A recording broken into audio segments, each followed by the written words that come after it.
If you've been painting along with Bob Ross for some time, let me guess, you're a little tired of painting the same old thing. The same old sky, clouds, mountains, trees, landscape, and water. Yeah, we've been there. It's all getting a little boring, which is why in this video right here, I'm gonna give you the top 5 most unique and different paintings from Bob Ross that are gonna allow you to get a little bit of a challenge, but also allow you to experiment and have some fun.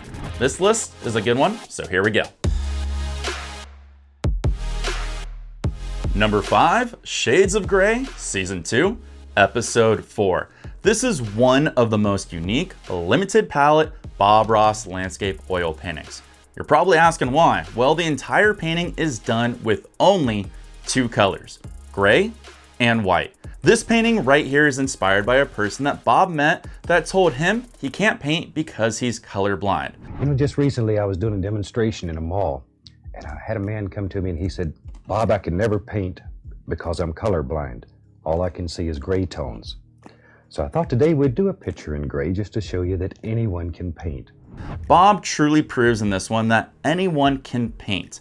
And that's what separates this one out and makes it so unique and different.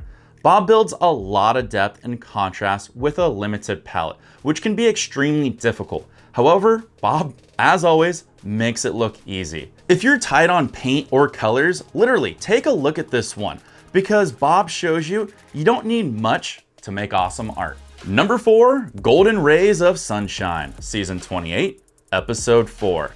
This is pretty much an all gesso painting with a little bit of color flare added in at the ending. You get to play with all 3 basic gessos here, black, white, and gray. This one is really fun to do. You get to be loose with a paper towel, basic brushes, and a sponge brush to throw in a background painting that consists of basically just a light source, different colored tree lines, and a foreground forest path. Once all your gesso is dried, and yes, it needs to be dried before you put on your liquid clear and your colors all on top. Just want to make sure I get that out of the way because I get this question a lot.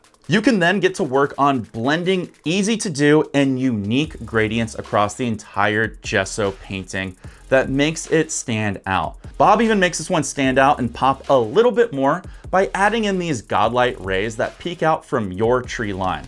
This one's not only unique and different, but you know what? It's actually pretty easy to paint. So you know what? Go ahead and give it a try. Number 3, Western Expanse, Season 6, Episode 11. Western Expanse is a full palette knife painting, which is pretty rare on the Joy of Painting series. There's only a handful, and to be honest, I actually can only think of 2. But you know what? I'm sure somebody in the comment section will correct me. Gotta love those keyboard warriors. Painting entirely with a palette knife is a unique and, let's say, humbling experience. It's really hard to get colors to blend without turning them into shades of brown or black. This one makes the list for the sheer fact of all the thick and textured layers Bob creates.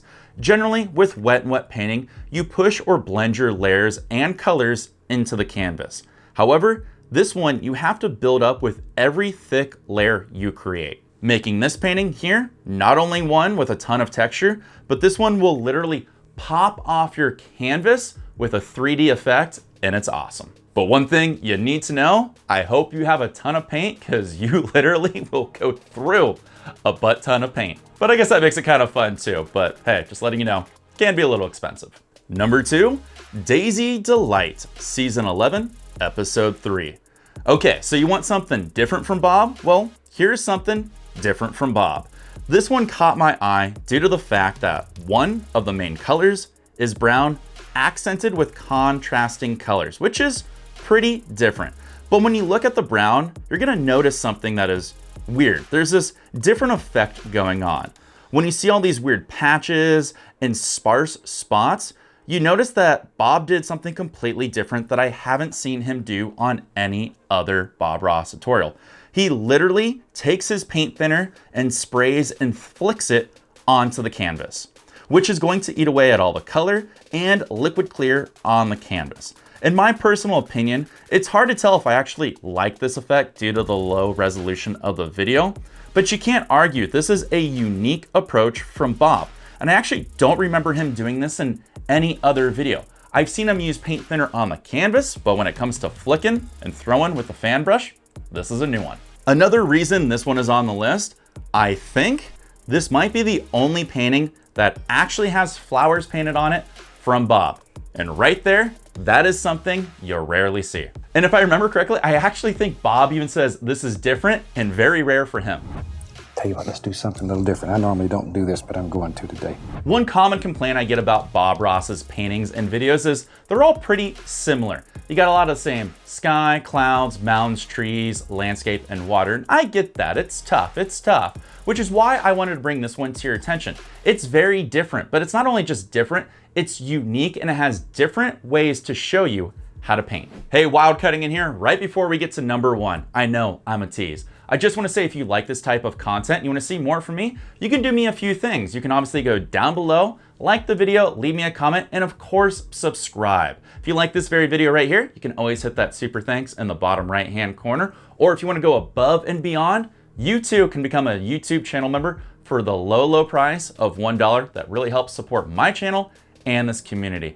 And hey, if you got some socials, don't forget to follow me on my social media on Instagram and Twitter, located down in the video description. But I know you're pining for that number one, so here we go. Number one, Oriental Falls, Season 25, Episode 6. I don't even know where to start with this one. Just saying it's different for the sake of uniqueness isn't enough. It's truly on another level, and that is what makes it great. This painting right here has a strong watercolor vibe going on with it that Bob creates using thinner and different rubbing techniques. It's also a very minimalistic painting that has these strong contrasting lines and shapes, but also has these just soft colors floating around in it. It's actually quite mesmerizing when you take a moment to look at it. This painting right here isn't a traditional Bob Ross landscape painting.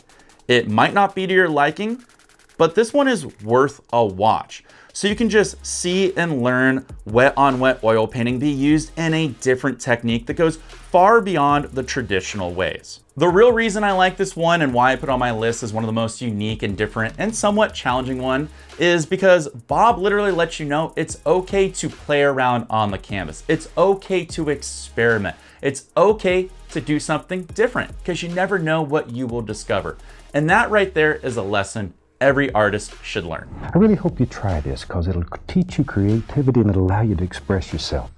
From all of us here, I'd like to wish you happy painting and God bless, my friend. When it comes to finding something that you think is different and unique, you know what? It's all personal opinion. But I would love to know, what do you think is a different and unique one from Bob Ross that you love? Let me know down in the comments below. And if you're looking for either the easiest or hardest Bob Ross paintings to follow along and paint too, oh man, do I have two videos for you. I'm gonna put right over here to the side. Check them out. You got one that's the easiest and one that is just pure evil and the devil from Bob Ross. I'll check you all later. Take care, and of course, peace. Get on the camera. Oh, I missed. I could probably Photoshop that in. Oh, we'll take it.